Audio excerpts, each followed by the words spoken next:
இப்ப ரிஷபராசி அப்படின்னாலே இந்த காளை மாடு எப்பயும் ஜெய்ஜாண்டிக்கும் நல்லா பிரம்மாண்டமா இருக்கக்கூடியது. அத பார்த்தோனே நம்ம மத்தவங்களும் ஒரு மிரள்ற மாரி இருக்கும். நீங்களும் அந்த மாரி தான் இருப்பீங்க.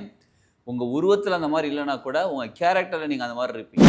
எந்த மாரியான காலா வந்தாலும், நீங்க எப்பயுமே நீங்க சாதாரணமா பொறுமையான ஆள் தான். ரிஷபராசி கொஞ்சம் பொறுமையான ஆள் தான். கொஞ்சம் நிதானமா நின்னு அப்படி பார்த்து அந்த சிச்சுவேஷன ஹேண்டில் பண்றதுக்காக என்னலாம் பண்ணணுன்றத பார்த்து சிச்சுவேஷன முதல்ல புரிஞ்சுப்பீங்க. என்னடா இது இப்ப திடீர்னு நமக்கு கால் பண்றாங்க. இந்த பொண்ணு இப்படி, அந்த பையன் அப்படி அப்படின்னு யோசிச்சு டிசிஷன் எடுக்க முடியல. என்ன பண்ணாங்க? செய்ய உங்களுடைய மனநிலை ஓகே இத அக்செப்ட் பண்ணலாமா? ரிஜெக்ட் பண்ணலாமா? இது நல்லதா? நல்லது இல்லைன்றது தெளிவு கிடைக்கும். வாழ்க வளமுடன். நான் உங்க ஆஸ்ட்ராலஜர் ஹீலர் கோபி சரவணன். இன்னைக்கு நம்ம பார்க்கக்கூடிய தலைப்பு, உங்களுக்கு ஒரு அழைப்பு வரப்போகிறது. அது ஃபோன் காலா இருக்கலாம், வாட்ஸ்அப் காலா இருக்கலாம், வாட்ஸ்அப்ல மெசேஜா இருக்கலாம், நார்மல் மெசேஜா இருக்கலாம். சில சமயங்கள்ல நேர்ல வந்து கூட உங்கள கூப்பிடுற மாரி கூட இருக்கலாம். உங்க நண்பர்கள் யாரோ ஒருத்தவங்க வந்து கூப்பிடுற மாரி இருக்கலாம். இது வந்து ஒரு ராசிக்கும், ஒருத்தருக்குமே அவங்களுக்கு சாதகமாகவும் இருக்கலாம். சாதகமாக இருந்தால் அதை எப்படி கிராப் பண்ணிக்கிறது? அதை எப்படி நம்ம எடுத்துக்கிறது? அதை எப்படி பயன்படுத்தி நம்ம வாழ்க்கையில அடுத்த லெவலுக்கு கொண்டு போறது? சப்போஸ் பாதகமாக இருந்தால் அதுலேருந்து எப்படி வெளியில வர்றது? சிலருக்கு எச்சரிக்கையாக கூட இருக்கலாம். ஓகே இந்த இன்ஃபர்மேஷன் நமக்கு ஓகே. அந்த எச்சரிக்கை பாருங்க, அந்த எச்சரிக்கையாக இருந்தால் அந்த பாதிப்புலேருந்து எப்படி வர்றது? அதற்கெல்லாமே தனித்தனி பரிகாரங்கள் இருக்கு. ஒரு ராசிக்குமே தனித்தனியான விஷயங்கள் நம்ம தெரிஞ்சுக்கிட்டு, அதற்கான பரிகாரங்களும் தெரிஞ்சுக்கிட்டு, அதை பயன்படுத்தும்போது நம்ம வாழ்க்கை முன்னேற்றத்திற்கு தேவையான எல்லாமே நமக்கு கிடைக்க ஆரம்பிக்கும். இந்த அழைப்பு உங்களுக்கு செல்வத்த கொண்டு சேர்க்கக்கூடியதாக, ஏற்கனவே சொத்து வர வேண்டியது, யாருக்கோ குடுத்த பணம் வர வேண்டியது, இந்த மாரி சேரக்கூடியதாக இருக்கலாம்.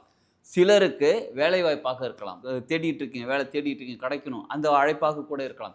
சிலருக்கு ஏற்கனவே வேலைக்கு போயிட்டு இருக்காங்க. உங்களுக்கு அப்கிரேட் பண்றதுக்கு, அதே ஆஃபீஸ்ல வந்து ஜாப் போஸ்டிங், அடுத்த பொசிஷன் மாறுவதற்கான வேலைவாய்ப்பாக கூட இருக்கலாம். சிலருக்கு வேற இடத்துல கம்பெனிலேருந்து கூட வேலைவாய்ப்பாக வரலாம். எப்படி வேணா வரலாங்க. சில பிசினஸ் பண்ணிட்டு இருக்கீங்களா? பிசினஸ்க்கு சில புதிய ஆப்பர்ச்சுனிட்டீஸ் உங்களுக்கு தேடி வரலாம். அடுத்த லெவல் கொண்டு போறதுக்கு, அடுத்த பிரான்ச் ஓப்பன் பண்றதுக்கு, இருக்கிற விஷயத்த இன்னும் டெவலப் பண்ணி கொண்டு போறதுக்கு. சிலருக்கு பொண்ணு பார்க்கலாம்னு தேடிட்டு இருப்பீங்க, மாப்பிள்ளை பார்க்கலாம்னு தேடிட்டு இருப்பீங்க. அந்த அழைப்பாக கூட இருக்கலாம். நீங்க பொண்ணு பார்த்துட்டு போயிருப்பாங்க, மாப்பிள்ளை பார்த்துட்டு போயிருப்பாங்க. இது ஆடி மாசம் தானே, ஆடி மாசம் முடிஞ்ச பிறகு கூட உங்களுக்கு அந்த அழைப்பு வரும். ஆடி மாசம் முன்னாடி பார்த்துட்டு போயிருப்பாங்க. பார்த்துட்ட பிறகு உங்களுக்கு வந்து கால் பண்ணி ஓகேங்க, நான் கல்யாணத்துக்கு ஓகேங்க பண்ணிட்டாங்க, எங்க பொண்ணு ஒத்துக்கிட்டாங்க, எங்க பையன் ஒத்துக்கிட்டாங்க. அந்த மாரி அழைப்பாக கூட இருக்கலாம்.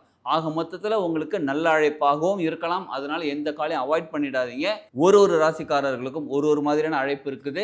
நிச்சயமாக உங்கள் வாழ்க்கையை முன்னேறதுக்கு சிறப்பான ஒரு விஷயம் இருக்குது. இந்த பதிவை முழுசா பாருங்க. உங்களுக்கான பதிவு தான் இது. வாங்க ஒரு ராசியை பார்க்கலாம். கார்த்திகை நட்சத்திரத்தோட 2ஆம் பாதம், 3ஆம் பாதம், 4ஆம் பாதம். ரோகிணி நட்சத்திரத்தோட 1, 2, 3, 4ஆம் பாதம். மிருகசீரிஷ நட்சத்திரத்தோட 1, 2 பாதம். இந்த பாதத்துல தான் இந்த ரிஷபராசி. சரிங்களா? நீங்க தாங்க, உங்கள தான் ரிஷபராசி நேயர்களே, உங்கள தான் சொல்லிட்டு இருக்கிறோம். சரிங்களா? இப்ப ரிஷபராசி அப்படின்னாலே இந்த காளை மாடு எப்பயும் ஜெய்ஜாண்டிக்கும் நல்லா பிரம்மாண்டமா இருக்கக்கூடியது. அத பார்த்தோனே நம்ம மத்தவங்களும் ஒரு மிரள்ற மாரி இருக்கும். நீங்களும் அந்த மாரி தான் இருப்பீங்க. உங்க உருவத்தில அந்த மாரி இல்லன்னா கூட, உங்க கேரக்டர்ல நீங்க அந்த மாரி இருப்பீங்க. சரி. இப்ப உங்களுக்கு ஒரு கால் வரப்போகுது. இந்த மாசம் ஆகஸ்ட் 30ஆம் தேதிக்குள்ள ஒரு கால் வரப்போகுது. இந்த கால் எதை பேஸ் பண்ணியிருக்குன்னு கேட்டா, உங்க குடும்பத்த சம்மந்தப்பட்டதாக இருக்கும். ஏற்கனவே பிரிந்த உறவுகள் யாராவது வந்து சேருவதற்காகவோ, இல்ல உங்க குடும்பத்தில ஏற்கனவே இப்போ உங்க அப்பா, அம்மாவோட சொத்து, உங்க அண்ணன் தம்பியோட சொத்து ஏதோ ஒண்ணு வர வேண்டியதுக்காக சொத்து விஷயமாவும் உங்களுக்கு கால் வருவதற்கான வாய்ப்புகள் இருக்கு. இப்ப வரக்கூடிய கால், உங்க ரிலேட்டிவ்ஸ் யாரோ ரொம்ப நாள் பிரிஞ்சிருக்கீங்க. சில கணவன், மனைவி பிரிஞ்சிருக்காங்க. உங்களுக்கு மனைவி கால் பண்ணுவாங்க. இல்ல கணவன் கால் பண்ணுவாங்க. யாரோ கால் பண்ணுவாங்க. பசங்க எங்கேயாவது ரொம்ப டிஸ்டன்ஸ்ல இருக்கிறவங்க ரொம்ப நாளா கால் பண்ணல. நீங்க யுஎஸ்ல போய் செட்டில் ஆயிடுறாங்க.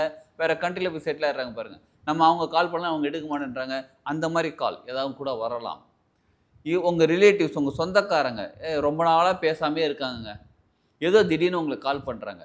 எந்த மாரியான காலா வந்தாலும், நீங்க எப்பயுமே நீங்க சாதாரணமா பொறுமையான ஆள் தான். ரிஷபராசி கொஞ்சம் பொறுமையான ஆள் தான். கொஞ்சம் நிதானமா நின்னு அப்படி பார்த்து அந்த சிச்சுவேஷன ஹேண்டில் பண்றதுக்காக என்னலாம் பண்ணணுன்றத பார்த்து சிச்சுவேஷன முதல்ல புரிஞ்சுப்பீங்க. புரிஞ்சுட்டு ஹேண்டில் பண்ற ஆள் தான் நீங்க. இப்பயும் அதே மாதிரி இருங்க. சில வருஷங்களா நம்ம பார்த்துட்டு இருக்கோம் பார்த்தீங்களா ஜோதிடம். அந்த ஜோதிடத்தில வந்து நெறைய பேர் சொல்ற பிரச்சனைகள் பார்த்தீங்கன்னு வச்சுக்கோங்களேன், இந்த டிசைனா ப்ராப்ளம் சொல்றாங்க. அட நம்ம வந்து சாதாரணமா இப்ப நம்ம தாங்க சாதாரணமா ஒரு வாழ்க்கையில பார்த்தோம்னா, ஓகே நம்ம லைஃப் இப்படியே போயிட்டுருக்கு, அப்படியே போயிட்டுருக்கு. நம்ம நெனச்சுட்டு இருக்கோம் பாருங்க. ஆனா நாட்ல வந்து அவ்ளோ பிரச்சனைகள் இருக்குது. ஹஸ்பண்ட் ஒய்ஃப்குள்ளேயே அவ்ளோ பிரச்சனைகள் இருக்குது. சரி சப்போஸ் நீங்க அத பார்த்துட்டு இருக்கீங்க. ஆமாங்க எனக்கு லைஃப்ல ப்ராப்ளம் இருக்குங்க. ஹஸ்பண்ட் கூட ப்ராப்ளம் இருக்கு, இல்ல ஒய்ஃப் கூட ப்ராப்ளம் இருக்குன்னு நீங்க நெனச்சுக்கிட்டு இருந்தீங்கன்னா, உங்களுக்காகத்தான் பதிவு இது. நல்லா கேட்டுக்கோங்க. உங்க ஸ்பௌஸ் கிட்டேருந்து கால் வருது அப்புட்ன்னா, நீங்க நிதானமா ஹேண்டில் பண்ணுங்க. ஏற்கனவே அப்படிதான் ஹேண்டில் பண்ணிட்டு பொறுமையா நிதானமா ஹேண்டில் பண்ணுங்க. ஹேண்டில் பண்ணிட்டு, ஓகே மறுபடியும் சேர்ந்து வாழலாம்ன்னு சொல்றாங்களா? டிசிஷன் எடுங்க. பொறுமையா டிசிஷன் எடுங்க. பரிகாரமாக சிவன் கோயில் போயிட்டு உங்களால் ப்ராப்பராக டிசிஷன் எடுக்க முடியல, என்ன பண்ணலாம்னு தெரியலை. ஒரு தூரத்தில் சொந்தக்காரங்க கால் பண்ணுறாங்க, ஏதோ சொத்து விஷயமாக கால் பண்ணுறாங்க, ஆர் ஸ்பௌஸ் கால் பண்ணுறாங்க, இல்லை ரொம்ப நாளாக இல்லாத ஃப்ரெண்டு யாரோ கால் பண்ணுறாங்க, பிரிவில் இருந்தவங்க யாரோ கால் பண்ணுறாங்க. அந்த குடும்பம் சம்மந்தப்பட்டமான விஷயங்கள், ஃப்ரெண்ட்ஸ் சம்மந்தப்பட்டமான விஷயங்கள், இதில் என்னால் டிசிஷன் எடுக்க முடியல. மேபி சம்டைம்ஸ் நீங்கள் வந்து கல்யாணம் ஆகாத பர்சனாக இருந்தீங்கன்னா, ஏற்கனவே பண்ண லவ்வர் யாராவது கால் பண்ண, உங்கள் காதலியோ காதலனோ யாராவது உங்களுக்கு கால் பண்ணலாம். என்னடா அது இப்போ திடீர்னு நமக்கு கால் பண்ணுறாங்க, இந்த பொண்ணு இப்படி அந்த பையன் அப்படின்னு யோசிச்சு டிசிஷன் எடுக்க முடியல. என்ன பண்ணான்னா, நீங்கள் சிவன் கோயில் போயிடுங்க, சரிங்களா? சிவன் கோயில் போயிட்டு பஞ்சபூத விளக்கு ஏற்றுங்க. பஞ்சபூத விளக்குனா 5 விளக்குங்க. 5 அகல் விளக்கு எடுத்துக்கோங்க, நல்லெண்ணெய் எடுத்துக்கோங்க, திரி எடுத்துக்கோங்க, தீப்பெட்டி எடுத்துக்கோங்க. வீட்டிலேருந்து எல்லாமே கொண்டு போயிடுங்க. அங்கே போய் எதுவும் வாங்கணும்னு அவசியம் இல்லாத மாதிரி வச்சுக்கோங்க.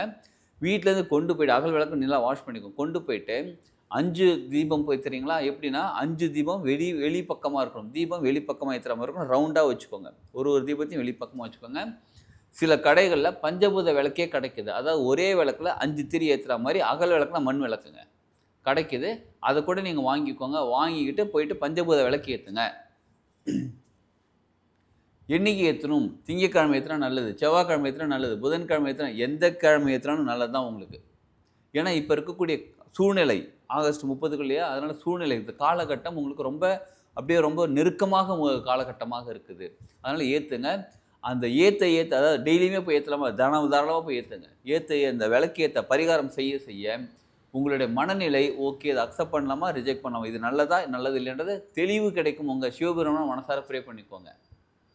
நிச்சயமாக நீங்கள் பொறுமையாக தான் ஹேண்டில் பண்ணுறீங்க. இதை அப்படியே பொறுமையாக ஹேண்டில் பண்ணுங்கள். இந்த பரிகாரத்தை செய்யுங்க. நிச்சயமாக உங்கள் வாழ்க்கையில் அந்த உறவு உங்களுக்கு சாதகமாகத்தான் அமைவதற்கான வாய்ப்புகள் நிறையவே கிடைக்கும்.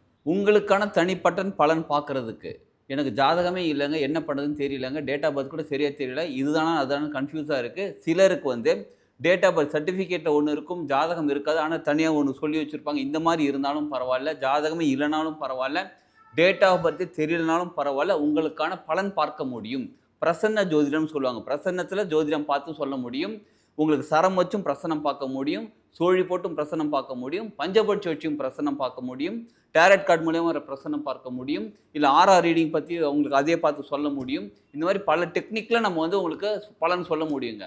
இவ்வளோ நேரம் பார்த்ததெல்லாம் பொது பலன் தாங்க, பொது பரிகாரம் தான். உங்களுக்கான ப்ராப்ளத்துக்கான என்ன பரிகாரம் பண்ணணும், என்ன பண்ணால் சரியாகுன்ற விஷயம் தெரிஞ்சுக்கிறதுக்கு என்னோட கன்சல்டேஷன் வேணால் வீடியோவில் இருக்கக்கூடிய கான்டாக்ட் நம்பர் கான்டாக்ட் பண்ணி கன்சல்டேஷன் எடுத்துக்கோங்க.